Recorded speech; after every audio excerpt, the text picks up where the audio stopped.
My wife threw her drink in my face at dinner for smiling at the waitress. The margarita hit me cold and fast, lime and tequila burning my eyes before I understood what was happening.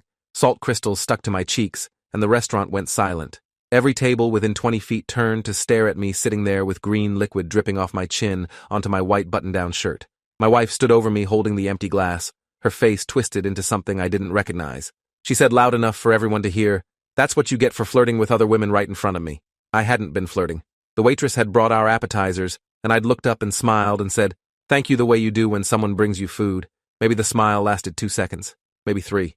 I hadn't thought anything of it until I felt the ice-cold drink hit my face and heard the glass slam down on the table. The waitress stood frozen 5 feet away, still holding her serving tray. Her face had gone pale, and she looked at the floor like she wanted to disappear into it. The couple at the next table had stopped mid-conversation with their forks in the air. A kid at a booth across the room pointed at me, and his mother shushed him. My wife grabbed her purse and walked toward the exit without looking back. I sat there for maybe 10 seconds before my brain caught up with what had just happened. I wiped my face with a napkin that immediately soaked through and stood up. My hands were shaking. I pulled out my wallet and dropped 3 20s on the table, even though we hadn't finished eating, even though it was way too much. I couldn't look at anyone as I walked out. I found her in the parking lot leaning against our car with her arms crossed. She didn't say anything as I unlocked the doors. We got in, and I started driving home in silence. My shirt was still wet and sticky, and the smell of tequila filled the car. After about 5 minutes, she said I'd humiliated her by making eyes at that waitress in front of everyone. I said I hadn't made eyes at anyone. I'd smiled when she brought our food. That was it. My wife's voice got louder. She said she saw the way I looked at her, the way I let my eyes linger, the way I practically undressed her right there at the table. I said that wasn't true. I'd barely noticed what the waitress looked like. My wife started crying and said I was gaslighting her, making her feel crazy for noticing what was right in front of her face. She said if I really loved her, I wouldn't be checking out other women every time we went out. I didn't know what to say to that because none of it was true, but arguing would only make it worse. I'd learned that over the past 3 years of marriage. Arguing just meant she'd give me the silent treatment for days, until I apologized for whatever she'd decided I'd done wrong. We'd met 5 years ago at a friend's wedding. She was the bride's college roommate, and I was the groom's cousin. We danced together at the reception and talked for hours about our jobs and our families and what we wanted out of life. She seemed smart and ambitious and beautiful in a way that made me nervous. We exchanged numbers and started dating a week later. For the first 6 months, everything felt perfect. She was attentive and affectionate and interested in everything about me. She wanted to know about my day at work and my childhood and my thoughts on everything from politics to what kind of pizza I liked. She texted me good morning every day and good night every night. She introduced me to her friends and her parents and made me feel like I was the most important person in her world. When she suggested we move in together after 8 months, I said yes, without hesitation. The apartment we found was small but nice, and decorating it together felt like building something permanent. She had opinions about everything from which couch to buy to where the TV should go, and I mostly agreed, because making her happy made me happy. The first time I noticed something was off came about a year into living together. We were at a house party thrown by one of my coworkers, and I was talking to a woman named Diane from accounting about a project we were both working on. It was a boring conversation about spreadsheets and deadlines, and I'd probably mentioned it to my girlfriend earlier that week. But when we got home that night, she asked why I'd spent so much time talking to Diane. I said we worked together and were just discussing work stuff. She said it looked like more than that from where she was standing.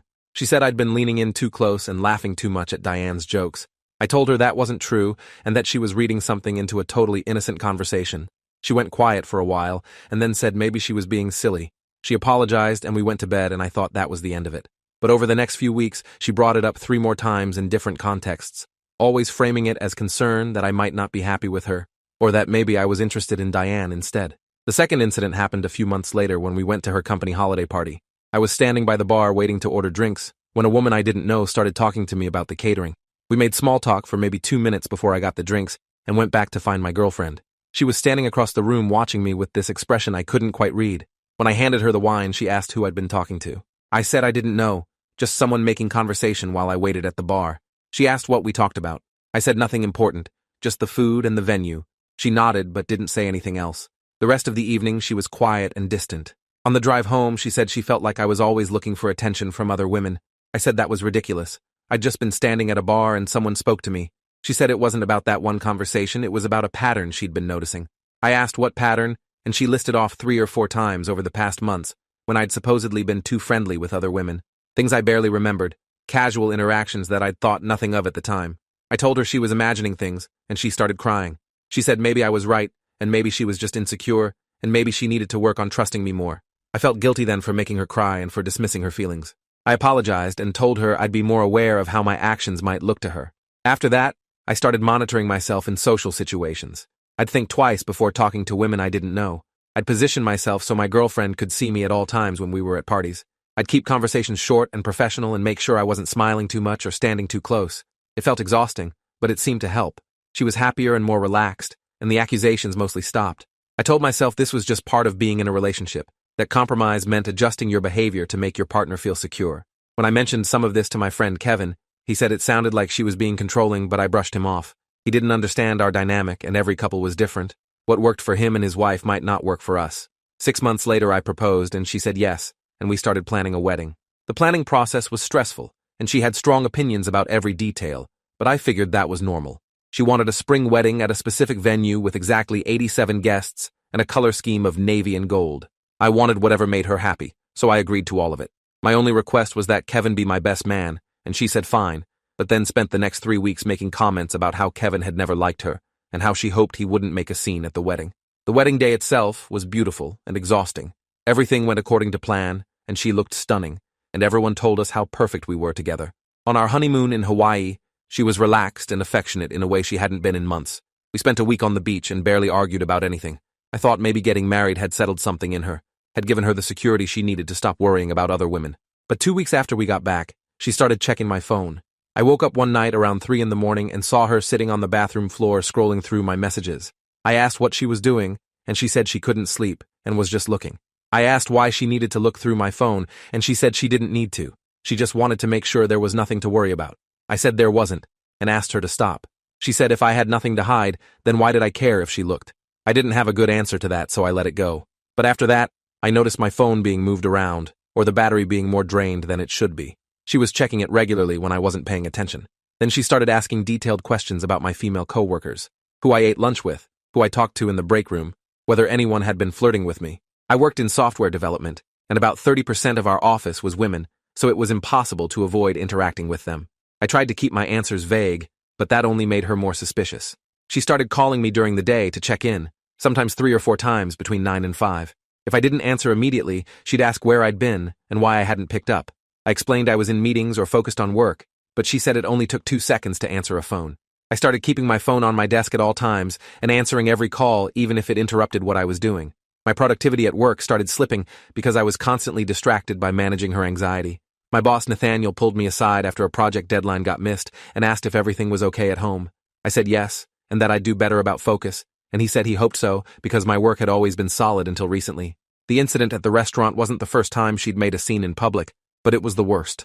3 months earlier, we'd been at a coffee shop and she'd accused me of staring at the barista. I said I was just reading the menu board behind the counter and she said I was lying. She'd grabbed my arm hard enough to leave a bruise and hissed that I needed to stop embarrassing her. We left without ordering, and she gave me the silent treatment for 2 days. Another time, we were at the grocery store and a woman asked me if I knew where the pasta sauce was. I pointed her toward aisle 7, and my wife appeared from around the corner asking why I was talking to strange women in the grocery store. I said the woman had asked me a question, and I'd answered it. My wife said I could have ignored her or pointed without speaking.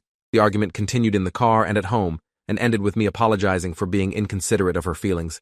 Each incident felt more intense than the last, and I found myself walking on eggshells constantly, never sure what would set her off. I stopped making eye contact with women in public. I started going to a different gym because she didn't like that there were women in workout clothes at my old one. I changed my route to work to avoid a coffee shop where a friendly woman worked the morning shift. Sitting in the car after the restaurant incident with tequila still drying on my face, I realized I couldn't keep living like this, but I didn't know what to do about it. I loved my wife, or at least I loved who she'd been when we first met. I kept thinking that person was still in there somewhere, and if I just tried hard enough or was careful enough or understanding enough, she'd come back. We got home, and she went straight to the bedroom and locked the door. I stood in the hallway for a minute before going to the guest room. I peeled off my sticky shirt and threw it in the hamper and lay down on the bed staring at the ceiling. My phone buzzed with a text from Kevin asking how dinner had gone. I didn't respond. I couldn't begin to explain what had happened or admit that my marriage was falling apart. Around 2 in the morning, I finally fell asleep and had dreams about drowning in green liquid while people watched and did nothing. The next morning was Thursday, and I woke up to find my wife sitting on the edge of the guest bed. She was crying and apologizing and saying she didn't know what had come over her. She said she'd been stressed about work and had taken it out on me, and that the drink throwing was completely unacceptable. She said she was going to call a therapist and get help managing her anxiety. She said she loved me and couldn't stand the thought of losing me. I sat up and she hugged me, and I felt myself softening because I wanted to believe her. I wanted to believe this was a turning point, and things would get better. She made me breakfast, and we sat at the kitchen table eating eggs and toast like nothing had happened. She brought up couples therapy, and I said yes immediately. If we could work through this together with professional help, maybe we could fix whatever was broken.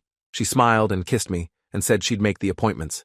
I went to work late that day and told Nathaniel I'd had a family emergency. He nodded and said to take whatever time I needed. But the therapy appointments never materialized. Every time I brought it up over the next 2 weeks, she had an excuse. She was too busy with work. She'd called 3 therapists, but none of them had openings. She'd found someone, but they didn't take our insurance.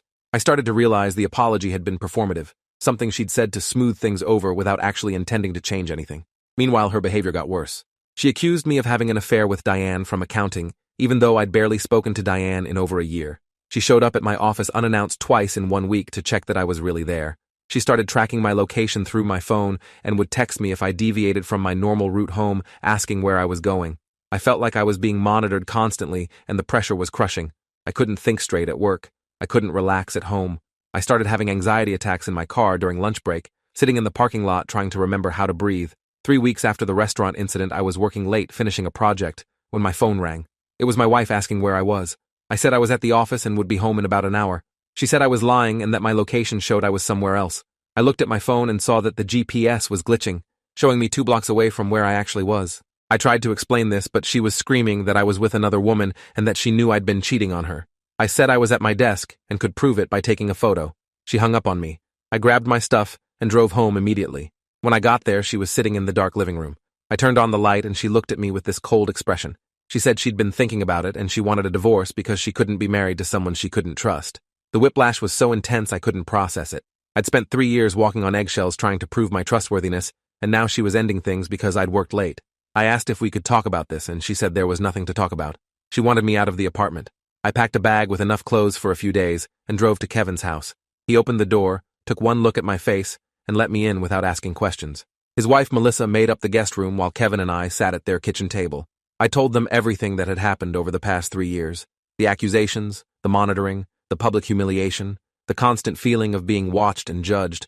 Saying it all out loud made me realize how abnormal it had become and how much I'd normalized behavior that was clearly controlling and abusive. Kevin said I should have come to him sooner, and I said I'd been embarrassed and convinced I could handle it myself. Melissa brought me tea and said I could stay as long as I needed. That night I lay in their guest bed feeling both relieved and terrified. Relieved to be out of that apartment and away from the constant surveillance. Terrified about what came next and whether my wife would actually file for divorce or if this was another manipulation tactic. The next morning I called in sick to work and started looking for a lawyer. I found one named David Chen who specialized in divorce cases. No, wait, I can't use Chen. Let me revise.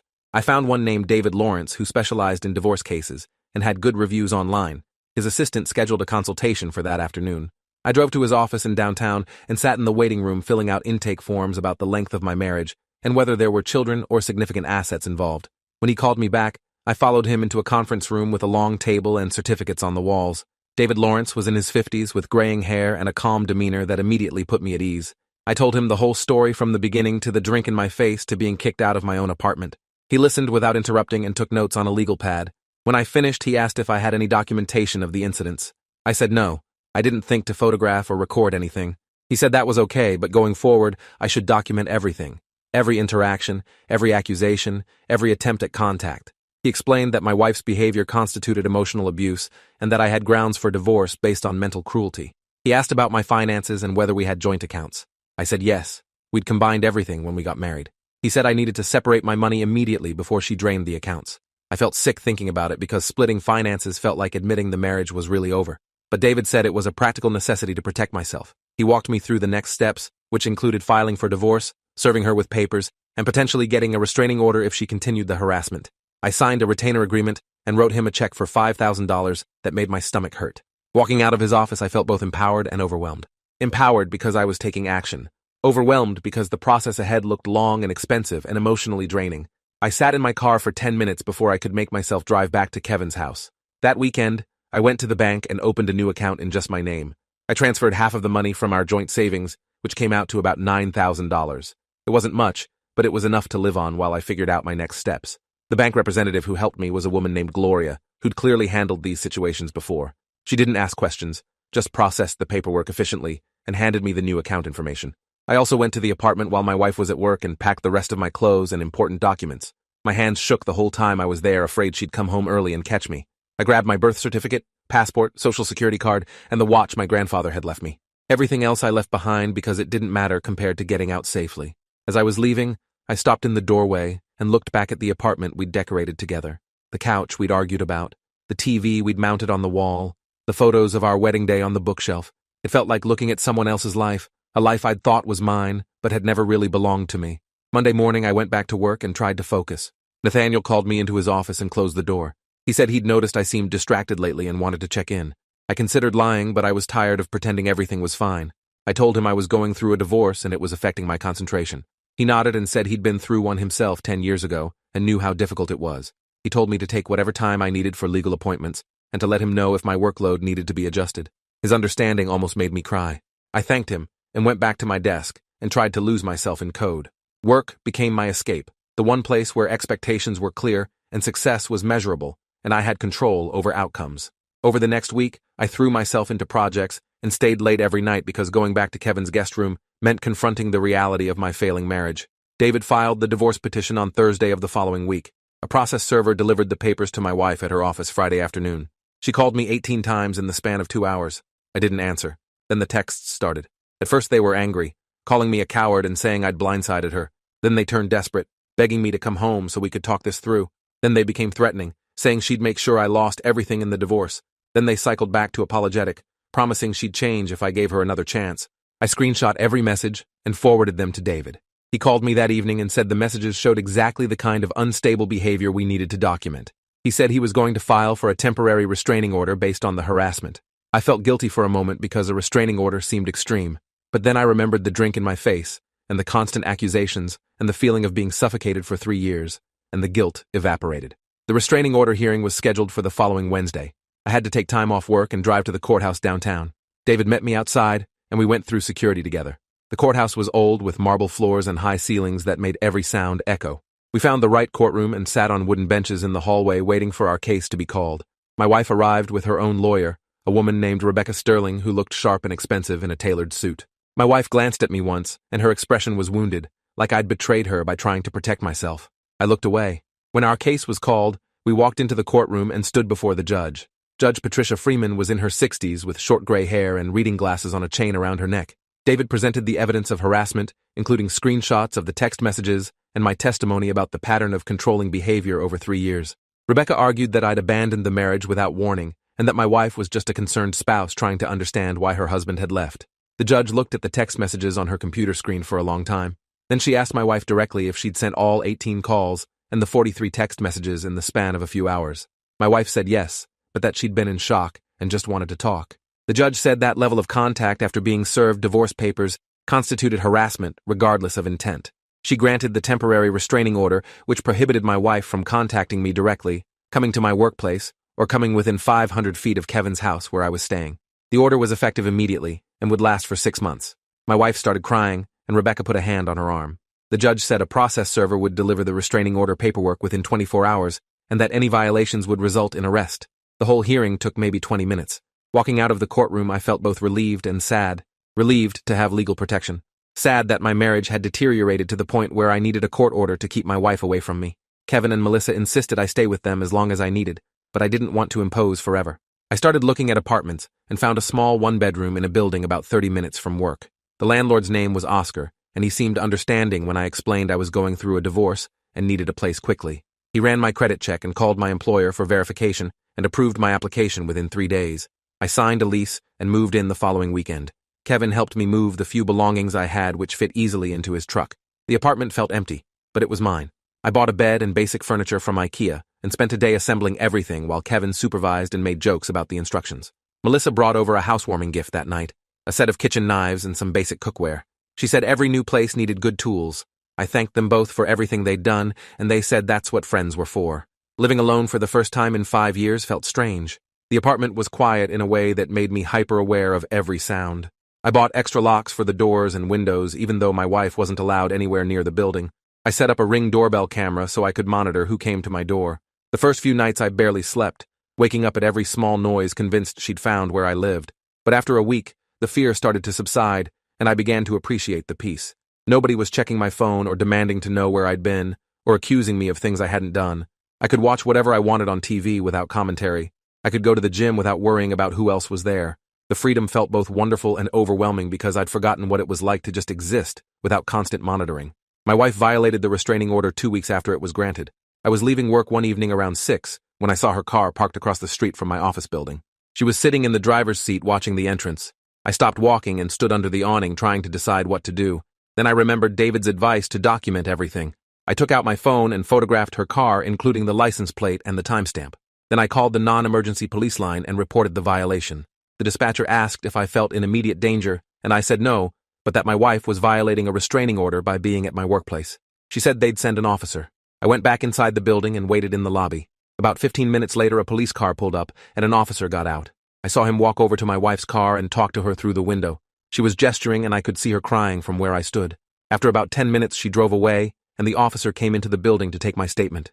The officer's name was Lawrence Dennison, and he'd been on the force for 12 years, according to the badge on his chest. He asked me to walk him through what happened, and I showed him the restraining order paperwork I kept in my briefcase and the photos I'd just taken.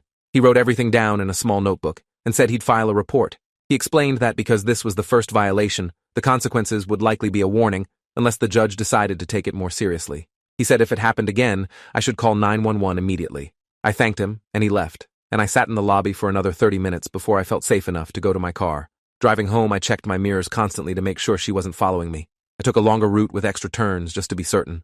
When I got to my apartment, I locked the door and checked the Ring camera footage to confirm nobody had been there while I was gone. David filed a motion to hold my wife in contempt for violating the restraining order. We had a hearing scheduled 3 weeks out. In the meantime, I kept documenting everything. She created a fake email address and sent me a long message about how I was destroying our marriage and how if I really loved her, I'd come home. I forwarded the email to David and to the police. She tried to friend request me on Facebook from a new account under a different name, but with her photo. I screenshot it and added it to the evidence file. She drove past my apartment building twice that I know of based on the Ring camera footage that showed her car slowing down in front of my building. Each violation felt like proof that I'd made the right decision to leave, but also like evidence that she wasn't going to let go easily. I started varying my routines so she couldn't predict where I'd be. I went to the gym at different times. I took different routes to work. I stopped going to the coffee shop near my office. The hypervigilance was exhausting but necessary. The contempt hearing happened on a Monday morning. I took time off work and met David at the courthouse. My wife was there with Rebecca, and she looked thin like she hadn't been eating. Part of me felt guilty seeing her like that, but I reminded myself that her choices had led to this situation. We went into the courtroom and Judge Freeman called the case. David presented all the evidence of violations, including the incident outside my workplace, the fake email, the social media contact attempt, and the footage of her car passing my apartment. Rebecca argued that my wife was struggling emotionally with the divorce and that her actions were those of someone in pain trying to reach out to her husband. Judge Freeman looked at Rebecca over her reading glasses and said pain didn't excuse violating a court order. She said my wife had been explicitly told to stay away and had chosen to ignore that directive multiple times. She found my wife in contempt and sentenced her to 3 days in jail to be served immediately. My wife started crying and Rebecca tried to object, but the judge was firm.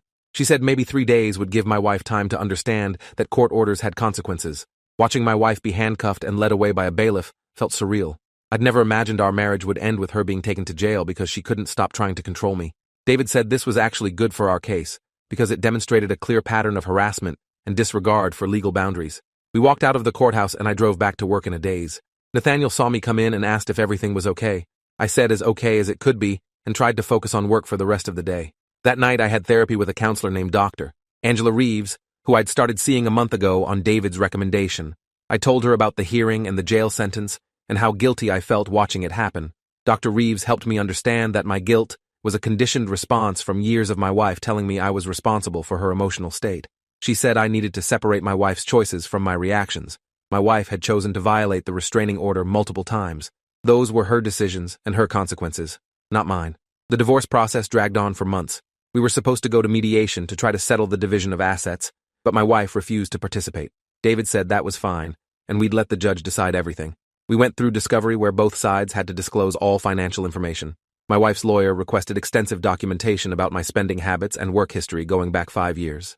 David said it was a fishing expedition trying to find something to use against me, but that we'd comply with reasonable requests.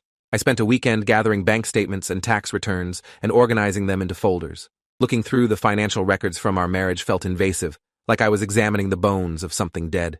I could see the charges from our honeymoon and the deposits from wedding gifts and the monthly payments for rent and utilities. All the evidence of a life we'd built together that was now being dismantled line by line. About 6 months into the divorce process, I met someone. Her name was Olivia, and she worked in marketing for a company in the same office park as mine. We'd run into each other a few times in the parking garage and eventually started talking. Just casual conversation about work and weather and weekend plans. She asked me to get coffee one Saturday, and I said yes, even though I was nervous about dating while still legally married. We met at a cafe I'd never been to before on the opposite side of town from where my wife lived. Olivia was easy to talk to and funny, and didn't pry when I mentioned I was going through a divorce. We talked for 2 hours about books and travel and career goals. When we left, she said she'd like to do this again, and I agreed. Over the next month, we saw each other 3 more times. Coffee turned into lunch, which turned into dinner. She knew I wasn't ready for anything serious, and said she was fine, taking things slow. Just having someone in my life who treated me with basic respect and didn't accuse me of constant wrongdoing felt revolutionary. My wife found out about Olivia somehow and lost her mind. I got a call from David saying my wife's lawyer had filed a motion accusing me of adultery, which could affect the divorce settlement. I explained to David that I'd met Olivia after we'd separated, and after the divorce was filed, which didn't constitute adultery legally. He said he knew that, and not to worry, that Rebecca was grasping at straws. But the accusation still rattled me, because it was exactly the kind of thing my wife had been accusing me of for years, and now she was trying to make it true in court documents. At the next hearing, Rebecca brought it up, and Judge Freeman shut it down immediately. She said the timeline clearly showed I'd met Olivia after the separation, and that dating during divorce proceedings while living separately was not grounds for an adultery claim. She looked annoyed that Rebecca had wasted the court's time with it. The trial was finally scheduled for 8 months after I'd filed for divorce.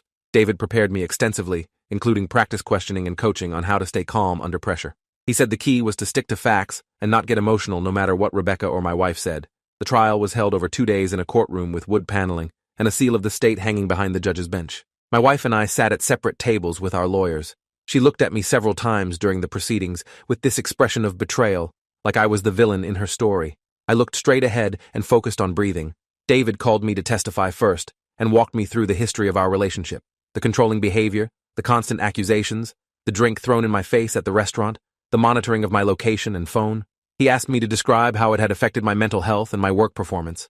I told the truth about the anxiety attacks and the hypervigilance and the feeling of constantly walking on eggshells. When David finished, Rebecca stood up for cross-examination. She asked if I'd ever been unfaithful during the marriage. I said no. She asked if I'd been truthful with my wife about my whereabouts at all times. I said yes to the best of my ability. She asked if I thought it was normal for a husband to abandon his wife without warning. I said I didn't abandon her. I left an abusive situation. She asked if I had any proof the abuse happened the way I described. I said there were witnesses to the restaurant incident and documentation of all the violations of the restraining order. She tried to make it sound like I was oversensitive and that my wife had just been a concerned spouse. But David objected multiple times, and Judge Freeman sustained most of the objections. When I stepped down from the witness stand, I felt drained, but relieved I'd gotten through it. David called Kevin to testify next. Kevin described the night I'd shown up at his house after being kicked out of the apartment. He talked about how stressed and anxious I'd seemed, and how different I'd been during my marriage compared to before it. Rebecca tried to discredit him as a biased friend, but Kevin stayed calm and factual. My wife testified on her own behalf, and it was painful to watch. She cried through most of it, and talked about how much she loved me, and how she'd only wanted to protect our marriage. She described me as distant and secretive, and said she'd had legitimate reasons to be concerned about my fidelity. She said the drink throwing had been a one-time mistake made in a moment of stress, and that I'd overreacted by leaving. She said she'd never meant to harass me, and that her attempts to contact me had come from a place of love and desperation. Rebecca asked her about the restraining order violations, and she said she'd just wanted to talk to me, and hadn't understood how seriously the court would take it. When David cross-examined her, he asked about specific incidents of controlling behavior. He asked why she'd needed to track my location constantly. She said she'd just wanted to know where I was. He asked why she'd checked my phone while I was sleeping. She said she'd had suspicions I was hiding something. He asked what evidence she'd ever found of actual wrongdoing. She admitted she'd never found any proof I'd been unfaithful, but said that didn't mean it hadn't happened. Judge Freeman watched this exchange with an expression that looked like she'd seen this pattern many times before. After both sides rested, Judge Freeman said she'd take everything under advisement and issue a ruling within 2 weeks. Walking out of the courthouse after the trial, I felt completely exhausted. David said he thought it had gone well and that the judge had clearly seen through my wife's justifications, but I couldn't celebrate yet because nothing was final. I went back to work and tried to focus on normal life. Olivia had been patient through the whole trial process, and when I told her it was over, she suggested we take a weekend trip to decompress. We drove to the coast and spent 2 days walking on the beach and eating seafood and not talking about my divorce. It was exactly what I needed. Being with someone who wasn't monitoring my every move or accusing me of secret wrongdoing felt like breathing fresh air after years underground. Judge Freeman's ruling came through on a Thursday afternoon. David called me at work to read it to me over the phone. The judge had granted the divorce and found that my wife's behavior had constituted mental cruelty and emotional abuse. She awarded me 50% of all marital assets, including half the equity in the furniture and belongings we'd accumulated during our marriage. She assigned my wife responsibility for her own legal fees, given the contempt findings and the restraining order violations. She extended the restraining order for an additional 2 years. The ruling included language about recognizing the pattern of controlling and obsessive behavior and the impact it had on my well-being. Reading those words felt like validation that what I'd experienced was real and serious, and not just me being oversensitive like my wife had always claimed. David said my wife had 30 days to comply with the asset division, and that if she didn't, we had enforcement options through the court. I thanked him and hung up and sat at my desk for a few minutes, just processing that it was actually over. I was legally divorced. I was free. I called Kevin and told him the news, and he said we needed to celebrate. That weekend, he and Melissa took me and Olivia out to dinner at a nice restaurant downtown. We raised glasses of wine and toasted to new beginnings. I looked around the table at these people who'd supported me through the worst period of my life and felt overwhelmingly grateful. Kevin made a joke about how I was finally free to smile at waitresses without getting drinks thrown in my face, and everyone laughed, including me. It felt good to be able to laugh about it, even though the trauma was still recent. After dinner, Olivia and I walked around the city for a while, just talking about the future. She asked if I was ready to think about what came next, and I said I wasn't sure, but that for the first time in years, I actually had the freedom to figure it out. My ex-wife made one final attempt to contact me about a month after the divorce was finalized. She sent a letter to my apartment asking if we could meet to talk about closure. I showed it to David, and he advised against responding. He said engaging with her would only restart the cycle, and that the best closure was moving forward with my life. I followed his advice and didn't respond. I kept the letter in a file with all the other documentation from the divorce, just in case I ever needed it as evidence of continued harassment. But after that, the contact stopped. I heard through mutual acquaintances that she'd started therapy and was supposedly working on herself. I hoped that was true for her sake, but I had no intention of ever finding out directly. The restraining order would keep her legally distant for 2 more years, and by then enough time would have passed that hopefully she'd have moved on. Life slowly returned to something approaching normal. I got a promotion at work based on the strong performance I'd been putting in since focusing all my energy on projects. Nathaniel said the raise was well-deserved and that he was glad to see me doing better. I thanked him for his support during the divorce, and he waved it off, saying any decent manager would have done the same. Olivia and I kept seeing each other and eventually decided to make it official. She met Kevin and Melissa, and they loved her. She was patient with my lingering trust issues and didn't push when I needed space. We talked about moving in together, but I said I needed more time living alone first, to fully process everything. She understood, and said she'd wait as long as I needed. Having someone who respected my boundaries without making me feel guilty for having them was still a novel experience. Dr. Reeves and I continued therapy sessions focused on rebuilding my sense of self-worth and learning to recognize red flags in relationships. She helped me understand that the controlling behavior had started small and escalated so gradually that I hadn't noticed until I was completely enmeshed. She said that was a common pattern in abusive relationships, and that being aware of it would help me protect myself in the future. We worked on distinguishing between normal relationship concerns and manipulative behavior designed to control and isolate. I learned that checking in with your partner about their day was different from demanding detailed accounts of their whereabouts. That feeling occasional jealousy was human, but using that jealousy to restrict someone's freedom was abuse. The work was hard and sometimes painful, but necessary. About a year after the divorce was finalized, I ran into someone I'd known from the restaurant that night, a guy named Phil who'd been sitting at a nearby table with his wife. He recognized me in the grocery store and came over to say hello. He said he'd always felt bad about that night and wished he'd said something. I told him I understood, that it was an awkward situation, and most people didn't know how to respond. He said his wife had brought it up multiple times afterward, saying they should have intervened. I appreciated the sentiment, but explained that intervention from strangers probably would have just made my ex-wife angrier and put me in more danger later. Phil nodded and said he'd never thought about it that way. We talked for a few more minutes and then went our separate ways. The interaction made me think about all the people who'd witnessed various incidents over the years and stayed silent. I didn't blame them, because I knew how good my ex-wife had been at presenting a different face in public. But I wondered how many other people were going through similar situations in silence, convincing themselves it was normal because nobody else seemed to notice anything wrong. I started volunteering at a men's crisis center that offered support for domestic violence survivors. The counselor who ran it was a man named Isaac Turner who'd been through his own abusive marriage years ago. He said male victims often had an even harder time coming forward because society told them they should be strong enough to handle it, or that they couldn't really be victimized by a woman. I shared my story at a support group meeting one night and saw recognition in the faces of other men sitting in the circle. They nodded when I described the constant accusations and the monitoring and the feeling of walking on eggshells. Afterward, 3 different men came up to thank me for being willing to talk about it openly. One of them was in the early stages of leaving his wife and feeling overwhelmed. I gave him David's contact information and told him the legal process was difficult, but worth it. Helping others who were going through what I'd survived gave purpose to the pain I'd endured. 2 years after the divorce, I felt ready to move in with Olivia. We found an apartment together in a neighborhood neither of us had lived in before. Starting fresh in a space that had no memories attached to either of our pasts felt important.